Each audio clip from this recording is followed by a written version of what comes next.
بسم اللہ الرحمن الرحیم الحمد للہ رب العالمین والصلاة والسلام علی سید الانبیاء والمرسلین وعلی آلہ واصحابہ اجمعین اما بعد فاعوذ باللہ من الشیطان الرجیم بسم اللہ الرحمن الرحیم قل هل يستوي الذين يعلمون والذين لا يعلمون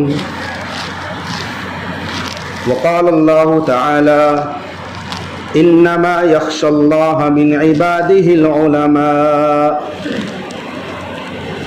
وقال النبي صلى الله عليه وسلم فضل العالم على العابد كفضلي على أدناكم رجلا او کما قال صلی اللہ علیہ وسلم. ہماری درسگاہوں میں جو یہ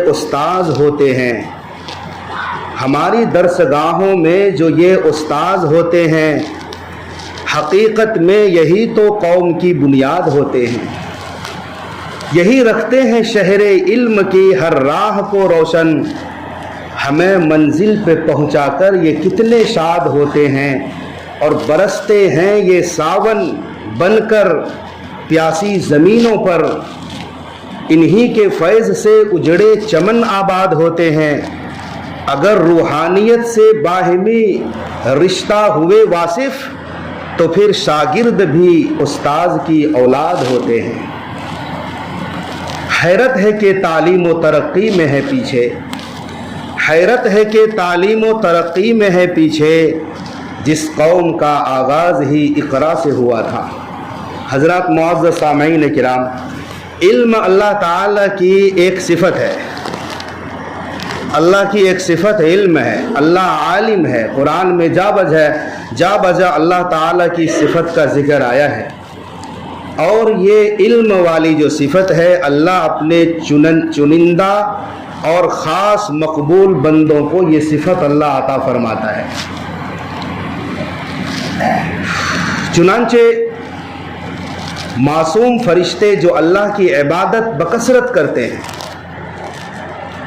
اگر تعداد میں دیکھی جائے، گنتی کے اعتبار سے دیکھی جائے تو فرشتوں کی عبادت انسانوں سے زیادہ ہے. وہ لاکھوں کروڑوں برس سے اللہ کی عبادت کر رہے ہیں اور اس میں نافرمانی نہیں ہے. سب سے بڑی بات ہے. لیکن ان کی عبادت پر افضلیت ثابت کرنے کے لیے کہ عبادت اگر علم کے بغیر ہو تو وہ ناقص ہے.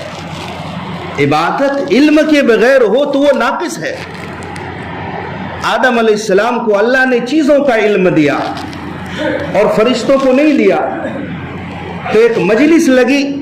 اللہ نے فرشتوں سے پوچھا کہ چیزوں کے نام بتاؤ. فرشتوں نے کہا سبحانک لا علم لنا. اللہ تیری ذات پاک ہے، ہمیں تو علم ہی نہیں. تو اللہ تعالیٰ نے آدم علیہ السلام سے پھر فرمایا کہ تم ان چیزوں کے نام بتاؤ. آدم علیہ السلام نے تمام چیزوں کے نام جو اللہ نے بتا دیے تھے پہلے ہی آدم علیہ السلام نے فرشتوں کے سامنے بتا دیا. وَعَلَّمَ آدَمَ الْأَسْمَاءَ كُلَّهَا. اللہ نے چیزوں کے نام بتلائے. تو جب آدم علیہ السلام کی برتری ثابت ہوئی، فرشتوں نے اعتراف کر لیا، تو اللہ نے حکم دیا کہ اب تم آدم کو سجدہ کرو. کروڑوں برس کی عبادت تھی، لیکن یہ بتا دیا کہ جو صاحب علم ہوتا ہے وہ عبادت گزاروں سے اس کا مقام بہت بلند ہوتا ہے. آپ حضرات میں سے بہت سارے احباب مدینہ منورہ کی حاضری سے کی سعادت سے بہراور ہو چکے ہوں گے. جب مسجد نبوی بنی تو مسجد نبوی کے باہر بغل میں ہی بالکل چھوٹا سا حصہ تھا مسجد نبوی کا. ایک چبوترا بنوایا، ایک اونچی جگہ بنوائی. اس چبوترے کو عربی زبان میں صفہ کہا جاتا ہے. تو وہاں اصحاب صفہ بیٹھتے تھے. تقریباً 1 ہاتھ مسجد کی زمین سے 1 ہاتھ اونچا رکھا اس چبوترے کو. اور آج بھی ہے مسجد کی جو زمین ہے مسجد نبوی کی، اس سے چبوترا اونچائی پر ہے وہ صفہ. وہاں کون بیٹھتے تھے؟ قرآن پڑھنے والے، پڑھانے والے، حدیث پڑھنے والے، پڑھانے والے، قرآن یاد کرنے والے، حدیث یاد کرنے والے، مسئلہ مسائل سیکھنے سکھانے والے۔ اللہ کے نبی نے عملی طور پر کیا بتایا کہ مسجد نبوی کی زمین کو نیچے رکھا اور صفہ کو تھوڑا ایک ہاتھ اوپر رکھا تھا، یہ عملی طور پر بتانے کے لیے کہ تم تہجد گزار صحیح، تم ذکر و اذکار کرنے والے بنو، تم لاکھ عبادت کرنے والے بن جاؤ، لیکن جو چبوترے پر اہل علم پڑھنے پڑھانے والے ہیں ان کا مقام تم سے ایک ہاتھ کم سے کم اوپر ہی رہے گا، یہ عملی طور پر بتا دیا۔ حالانکہ مسجد نبوی کا کتنا ثواب ہے، ایک روایت کے مطابق 50,000 نمازوں کا ثواب ملتا ہے ایک نماز ادا کرنے پر، لیکن مسجد نبوی کے باہر وہ صفہ چبوترا بنوایا اور مقام ایک ہاتھ بلند رکھا۔ تو سیکھنے سکھانے والوں کی بڑی فضیلت ہے، اہل علم کی بڑی فضیلت ہے۔ سب سے بڑا عالم کائنات میں اللہ کے بعد جناب رسول اللہ صلی اللہ علیہ وسلم کی ذات ہے، آپ سب سے بڑے عالم ہیں، آپ سے بڑا عالم کوئی نہیں کائنات میں، کیونکہ آپ کو سب سے زیادہ مخلوقات میں علم ملا ہے، اللہ نے سب سے زیادہ علم آپ کو دیا ہے۔ عبادت میں امتی بڑھ سکتی ہے آقا سے، سنو، تعداد کے اعتبار سے۔ جب نماز فرض ہوئی، نماز کب فرض ہوئی ہے امت کے اوپر؟ آپ کی عمر جب 50 برس کی ہوئی تو نماز فرض ہوئی شب معراج میں، اور آپ کی عمر کتنی تھی؟ 63 برس۔ گویا نماز فرض ہونے کے بعد آپ نے 13 سال تک نماز ادا کی، فرض نماز 13 سال بس کل۔ اور امتی کو دیکھو، کسی بوڑھے صاحب کو پکڑو، آپ کتنے دن سے نماز پڑھ رہے ہیں؟ وہ کہیں گے میں تو 70 سال سے نماز پڑھ رہا ہوں۔ ہمارے آقا نے کتنی نمازیں پڑھی فرض؟ 13 سال۔ اور امتی ایک ایک شخص 70 سال، 60 سال، 50 سال عبادت کر رہا ہے۔ سن 2 ہجری میں روزے فرض ہوئے، ہمارے آقا کی زندگی میں 9 مرتبہ رمضان آیا جس کے روزے فرض تھے، ہمارے آقا نے 9 مرتبہ رمضان کے روزے رکھے۔ آج دیکھو 70 سال سے روزے رکھ رہے ہیں، ناگا نہیں ہوتا، 50 سال سے رکھ۔ تو اگر گنتی کے اعتبار سے دیکھو نا، ہمارے آقا نے ایک بار حج کیا ہے، جب اسلام آیا، اسلام کے بعد ہمارے آقا نے ایک ہی بار حج کیا ہے، اور اس حج کا نام تھا حجۃ الوداع، یعنی یہ پہلا حج بھی تھا اور آخری حج بھی تھا، اور 4 دفعہ آپ نے عمرہ کیے ہیں۔ امت کی تعداد دیکھو نا، امام حسین رضی اللہ عنہ نے 25 مرتبہ حج کیے، تعداد تو امتی کی بڑھ رہی ہے، 25 مرتبہ، وہ بھی آپ نے پیدل حج فرمایا 2500 مرتبہ، کیونکہ آپ کو علم تھا کہ ایک ایک قدم جب حج کے سفر میں پیدل چلا جائے گا، ہر قدم جہنم سے 500 سال کی مسافت سے دور کر دیا جائے گا۔ مدینہ منورہ سے مکے کا سفر امام حسین نے 25 مرتبہ حج کے سلسلے میں پیدل کیا ہے۔ 500 کلومیٹر کا سفر، وہ آج کا نہیں، وہ اس زمانے کا ہے جب سواری اونٹوں پر سوار ہو کر سواری کی جاتی تھی، پہاڑوں پر چڑھنا پڑتا، پھر نیچے اترنا پڑتا، یہ سنگلاخ سفر ہوتا تھا، پہاڑی سفر ہوتا۔ امام ابو حنیفہ رحمۃ اللہ علیہ نے 55 مرتبہ حج کیے ہیں، اور اکابرین ایسے سینکڑوں واقعات ہیں، کسی نے 70 مرتبہ۔ لیکن میں پوچھتا ہوں، امتیوں کی اتنی ساری عبادت، حج، عمرے، تلاوت، تہجد، سب کی سب عبادت ہمارے آقا کے ایک سجدے کا بھی مقابلہ نہیں کر سکتے۔ ہمارے آقا کے ایک سجدے کا مقابلہ پوری امت کی عبادت نہیں کر سکتی۔ کیا وجہ ہے؟ ہمارے آقا جب عبادت کرتے، مشاہدے والی عبادت کرتے تھے، اتنا قلبی تعلق رب کے ساتھ ہوتا تھا۔ ہماری عبادت میں خیالات بھٹکتے ہیں ادھر ادھر، ہمارے نبی اللہ کی عبادت اس طور پر کرتے تھے کہ ذرہ برابر دھیان نہیں بھٹکتا، گویا رب کو دیکھ رہے ہیں، رب محمد کو دیکھ رہا ہے۔ آپ سب سے بڑے عالم تھے کائنات میں، آپ کی عبادت کے مقابلے کی کیا مجال؟ آپ کے ایک سجدے کی مقابلہ نہیں ہو سکتا۔ قرآن کریم میں اللہ تعالیٰ فرماتا ہے انما یخشی اللہ من عبادہ العلماء، جو اہل علم ہوتے ہیں وہ رب سے زیادہ ڈرنے والے ہوتے ہیں۔ اور ایک موقع پر فرمایا قل هل يستوي الذين يعلمون والذين لا يعلمون، کیا جاننے والے اور نہ جاننے والے دونوں برابر ہو سکتے ہیں؟ اصح الکتب بعد کتاب اللہ تعالی صحیح البخاری، امام بخاری کی تصنیف کردہ یہ کتاب ہے۔ اس کتاب کو وہ شہرت ملی ہے کہ قرآن کے بعد نمبر 1 پر جو کتاب ہے وہ صحیح بخاری ہے، اور نمبر 2 پر جو کتاب ہے وہ صحیح مسلم ہے۔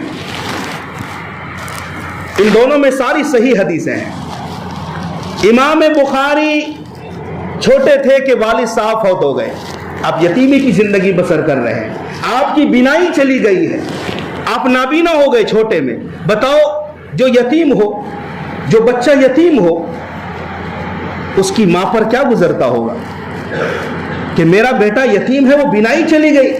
ماں عابدہ تھی، زاہدہ تھی، پارسا تھی، ماں ولی اللہ تھی، اللہ کی عبادت کرنے والی خاتون تھی، روزانہ دعائیں کرتی۔ ایک مرتبہ تہجد میں شب کے اندر اللہ سے رو رو کر دعائیں کرتی رہی، اے اللہ میرے بیٹے کی بینائی واپس کر دے۔ ماں کی دعا رنگ لاتی ہے۔ خواب میں حضرت ابراہیم خلیل اللہ علیہ السلام تشریف لاتے ہیں اور بشارت دیتے ہیں کہ اے خاتون سنو، اپنے بیٹے کے پاس صبح جانا، اللہ نے تیرے بیٹے کی بینائی واپس کر دی ہے۔ امام بخاری کے پاس صبح صبح جب ماں گئی تو ماں کیا دیکھتی ہے کہ بیٹے کی بینائی اللہ نے واپس کر دی، بالکل صحیح سالم آنکھیں ہو گئی۔ آپ نے ابتدائی تعلیم حاصل کی، اور جب آپ کی عمر 16 برس کی ہوئی تو آپ نے علمی سفر کیا ہے، اپنے بھائی کے ساتھ اور اپنی ماں کے ساتھ حرمین کا سفر کیا ہے۔ علم حاصل کرنے کے لیے مکے کا سفر کیا، مدینہ منورہ، عراق میں بصرہ اور کوفہ اور مصر اور شام، مطلب اتنے سفر کیے ہیں امام بخاری نے علم حدیث کے لیے۔ 1000 اساتذہ سے علم حاصل کیا، 1000 ٹیچر سے علم حاصل کیا، معمولی بات نہیں ہے۔ کسی کے کتنے استاد ہو سکتے ہیں؟ امام بخاری نے 1000 استاد سے علم حاصل کیا۔ آپ خود فرماتے ہیں کہ مجھے 2 لاکھ غیر صحیح احادیث اور 1 لاکھ صحیح احادیث ازبر مزبانی یاد ہیں، 3 لاکھ احادیث حفظ یاد ہے۔ اور اہل علم کو معلوم ہے قرآن یاد کرنا آسان ہے حدیث کے مقابلے میں۔ حدیثیں جلدی یاد نہیں ہوتی، قرآن جلدی یاد ہو جاتا ہے، حالانکہ دونوں وہی ہے، یاد رکھو، قرآن ہو یا حدیث ہو دونوں وہی ہے۔ وما ينطق عن الهوى ان هو الا وحی یوحى، ہمارے نبی جو بھی بات کرتے ہیں وحی کے بغیر بات نہیں کرتے، یعنی اللہ تعالیٰ بات دل میں ڈالتے ہیں یا جبریل کے ذریعے سے ڈالتے ہیں، پھر ہمارے نبی بولتے ہیں۔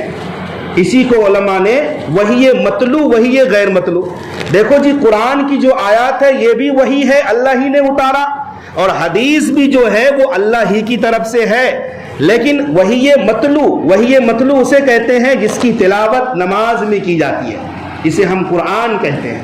وحی غیر مطلوع وہ ہے جس کی تلاوت نماز میں نہیں کی جاتی، یہ حدیث ہے۔ امام بخاری فرماتے ہیں 6 لاکھ احادیث میں سے چن چن کر چھانٹ کر کے میں نے صحیح بخاری لکھی۔ کتنی حدیثوں سے؟ 6 لاکھ احادیث میں سے صحیح بخاری لکھے آپ نے، اور لکھنے کا یہ عالم تھا، پاکیزگی طہارت کا یہ عالم تھا۔ اللہ اکبر۔ ہر حدیث لکھنے سے پہلے آپ غسل فرماتے تھے، ہر حدیث لکھنے سے پہلے آپ غسل فرماتے تھے اور باوضو ہو کر حدیث شریف لکھتے تھے۔ 16 سال کی انتھک کوشش کے بعد صحیح بخاری کی تصنیف ہوئی ہے جو ہمارے اور آپ کے ہاتھوں میں ہے، اور ہم دیکھتے ہیں، پڑھتے ہیں، فیض یاب ہوتے ہیں۔ علم کے لیے لوگ بہت سفر کرتے تھے۔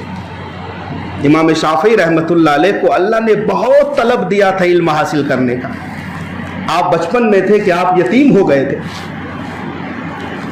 ماں نے کفالت کی، آپ جب کچھ ہوشیار ہوئے، جوان ہوئے تو مکہ مکرمہ گئے علم حاصل کرنے کے لیے، تو وہاں حج کے سفر پر جب مینا میں پہنچے نا، ایک بوڑھے میاں سے ملاقات ہوئی. اس بوڑھے میاں نے آپ کی ضیافت کی، دسترخوان لگایا، کھانا کھلایا. تو جب کچھ بات چیت ہوئی تو امام شافعی نے اس بوڑھے میاں سے پوچھا آپ کہاں سے ہیں؟ انہوں نے کہا میں مدینے سے آیا ہوں. کہا امام مالک کے بارے میں آپ کچھ بتائیے. امام مالک وہ مسجد نبوی میں درس دیتے تھے. اس زمانے میں پوری دنیا سے لوگ پہنچتے تھے امام مالک سے حدیث سننے کے لیے. اس بوڑھے میاں نے کہا کہ ہمارے ساتھ مدینے سے جو قافلہ آیا تھا، ایک حاجی یہی مکے میں فوت ہو گیا ہے، اب اس کا جو اونٹ ہے وہ خالی واپس جائے گا. میں ان کے رشتہ داروں سے بات کرتا ہوں، اگر وہ اس اونٹ پر آپ کو سوار کرا کر مدینہ لے جانے پر تیار ہو جائے تو آپ چلے جانا. امام بخاری فرماتے ہیں میرے پاس کچھ بھی وسائل نہیں تھے، میں اس اونٹ پر سوار ہو کر مدینہ منورہ جانے کے لیے تیار ہوا.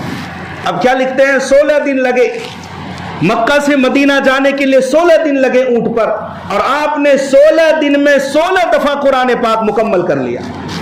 سبحان اللہ. آج 15 دن کے عمرے کے سفر پر لوگ ایک بار قرآن مکمل نہیں کر پاتے. بہت سے لوگ کرتے بھی ہوں گے لیکن مشکل ہوتا ہے، نہیں کر پاتے ہیں. ایک سفر عمرہ پر ایک قرآن مکمل کرنا مشکل ہوتا ہے. امام شافعی اونٹ پر سوار ہے، 16 دن لگے اور 16 دن میں 16 بار قرآن مکمل کیا. مسجد نبوی پہنچے، دیکھا نماز ہو رہی، آپ نماز میں شریک ہو گئے. نماز کے بعد ایک شخص جو قدآور تھا وہ کھڑا ہوا اور کہنے لگا قال قال رسول اللہ صلی اللہ علیہ وسلم، حدیث سنانے لگے. میں سمجھ گیا کہ شاید یہی امام مالک ہوں گے. اور اس وقت امام مالک املا کرا رہے تھے. املا کا مطلب ہے استاد حدیث سنا رہے تھے اور شاگرد حدیث سن کر لکھ رہے تھے، نوٹ کر رہے تھے. یہ وہ زمانہ تھا. چنانچہ میں بھی مجمع میں بیٹھ گیا. میں نے ادھر ادھر جب جھانک کر دیکھا تو ہر طالب علم کے ہاتھ میں قلم اور کاغذ ہے، وہ نوٹ کر رہے ہیں، حدیث کو لکھ رہے ہیں. میرے پاس کچھ بھی نہیں تھا، بس میں نے ایک تنکا اٹھایا اور ہاتھ پر لکھنا شروع، ہتھیلی پر لکھنا شروع کر دیا. پھر جب اذان کا وقت ہوا سب وضو کرنے چلے گئے، میں بیٹھا رہا، میرا وضو تھا. امام مالک نے مجھے بلایا، کہا بیٹے یہ کیا بدتمیزی اور بے ادبی ہے کہ میں حدیث پڑھا رہا ہوں اور تم تنکے سے ہتھیلی پر لکھ رہے ہو، یہ تو حدیث کا مذاق ہو رہا ہے. امام شافعی نے کہا کہ استاد جی میرے پاس کچھ بھی نہیں تھا، نہ قلم نہ دوات، تو میں نے تمام شاگردوں اور تمام طلباء کی مشابہت اختیار کرنے کے لیے کہ میرا بھی شمار علم کے طلبگاروں میں ہو جائے، میں ان کی دیکھا دیکھی تنکے سے مشابہت اختیار کرنے کے لیے ہتھیلی پر لکھ رہا تھا. یوں تو میں ہتھیلی پر لکھ رہا تھا لیکن سچ پوچھو تو میں اپنے دل پر لکھ رہا تھا. امام مالک نے کہا اچھا، میں نے اس مجلس میں 100 حدیثیں سنائی ہے اور 100 حدیثوں کو میرے شاگردوں نے نوٹ کیا ہے، تم آدھی حدیثیں سنا دو تو میں سمجھوں. امام شافعی فرماتے ہیں استاد نے آدھی حدیثیں سنانے کا حکم فرمایا، میں نے 100 کی 100 احادیث جس طرح استاد نے سنائی تھی اس طرح سے میں نے سنا دی. یہ امام شافعی کا حافظہ تھا. بڑے علم کے طلبگار تھے اور اس زمانے میں علمی سفر کرنا اتنا آسان نہیں تھا. لوگ ہزار کلومیٹر کا سفر کرتے تھے، 500 کلومیٹر کا سفر کرتے تھے، سواری نہیں ملتی تو پیدل سفر کرتے تھے علم کی تشنگی بجھانے کے لیے. شیخ عبد القادر جیلانی کے بارے میں مشہور ہے، بچپنے میں سفر کر رہے تھے، آپ کے ساتھ حادثہ ہوا، بیچ میں ڈاکوؤں نے قافلہ لوٹا اور آپ کی ایمانداری اور سچائی کی وجہ سے پورے قافلے کو ایمان کی دولت ملی تھی. ٹھیک اسی طریقے سے امام ابو یوسف جو بہت بڑے چیف جسٹس تھے، قاضی القضات تھے، بعد میں چل گئے. آپ یتیم ہو گئے بچپن میں، ماں بڑی غریب تھی، چرخا اور سوتی کاٹ کر بچے کی تربیت اور پرورش کرتے تھے. تو ماں نے اپنے بیٹے کو دھوبی گھاٹ پہنچا دیا. ایک دھوبی سے بات کی، کہا اس کو کپڑا دھلنے کا طریقہ سکھاؤ اور جو ہو سکے شام میں کچھ مزدوری دے دینا، گھر کا خرچہ تو چلے گا. راستے میں امام ابو حنیفہ کا حلقہ درس لگتا تھا. امام ابو یوسف وہ دھوبی کو چھوڑ چھاڑ کر امام صاحب کے پاس پہنچ گئے اور حدیثہ سننے لگے، آپ سے درس لینے لگے. ماں کو جب پتا چلا کان پکڑا اور درس سے اٹھایا، پھر دھوبی گھاٹ میں پہنچا دیا کہ میں نے تمہیں دھوبی کے پاس رہ کر علم سیکھنے بھیجا کہ کپڑا کیسے دھلنا ہے اور تم ہو کوئی امام صاحب کے پاس آ جاتے ہو. پھر یہ چلنے لگا. پھر کچھ دن کے بعد ایسا ہی ہوا, آپ نے دھوبی کو چھوڑا اور امام ابو حنیفہ کے درس میں بیٹھ گئے. ماں کو پتا چلا تو ماں ڈائریکٹ امام صاحب کے پاس آ گئی کہ میں تو اپنے بیٹے کو دھوبی کے پاس بھیجتی ہوں کہ گھر کا کچھ خرچ چلے, اور آپ تو اسے بھٹکا رہے ہیں, گمراہ کر رہے ہیں, میرے بیٹے کا وقت ضائع کر رہے ہیں. تو امام صاحب بڑے فراست والے آدمی تھے. آپ نے وہ جملہ کہا تھا, اے نیک سیرت خاتون, جو یہاں علم حاصل کر رہا ہے تیرا بیٹا, اسے علم حاصل کرنے دے. ایک زمانہ آئے گا آپ کا یہ بیٹا دیسی گھی کا حلوہ اور فالودہ, پستے کا بنا ہوا فالودہ کھائے گا. سبحان اللہ. ماں نے کہا کہ آپ مجھ سے مذاق کر رہے ہیں, بوڑھے میاں آپ مجھ سے مذاق کر رہے ہیں, میں ایک غریب عورت ہوں, خرچ نہیں چل پاتا گھر کا, اور آپ کیا سبز باغ دکھا رہے ہیں کہ میرا بیٹا دیسی گھی کا حلوہ اور پستے کا فالودہ کھائے گا. بات آئی گئی ہو گئی. امام ابو یوسف بہت بڑے وقت کے عالم بنے. ہارون رشید کا دور آیا, بادشاہ وقت نے آپ کو چیف جسٹس کا عہدہ دیا, آپ سب سے بڑے شہر کے قاضی بن گئے.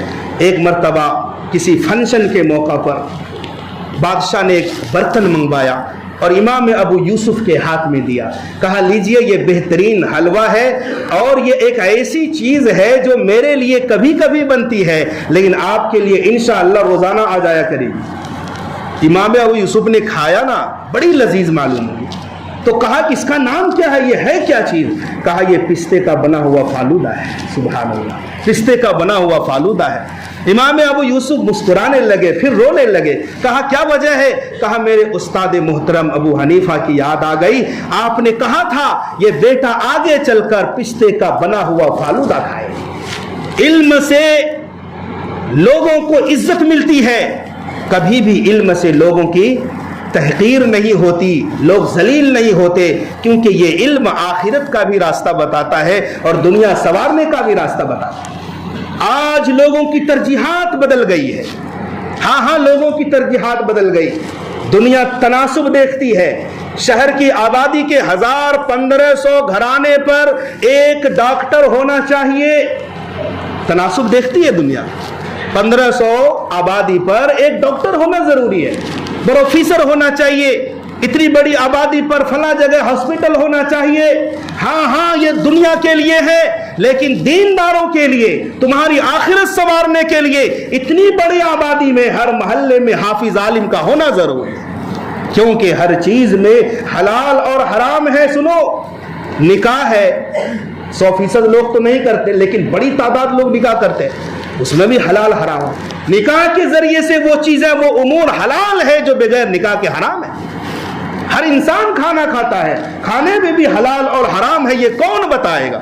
ہم نے, آپ نے مفتی اور عالم گوگل کو سمجھ رکھا ہے. معاف کرنا, آپ گوگل میں قرآن لکھو, سرچ کرو, آپ کو کیسے پتا چلے گا یہ قرآن صحیح ہے یا یہ قرآن وہ ہے جو قادیانیوں نے لکھا ہے؟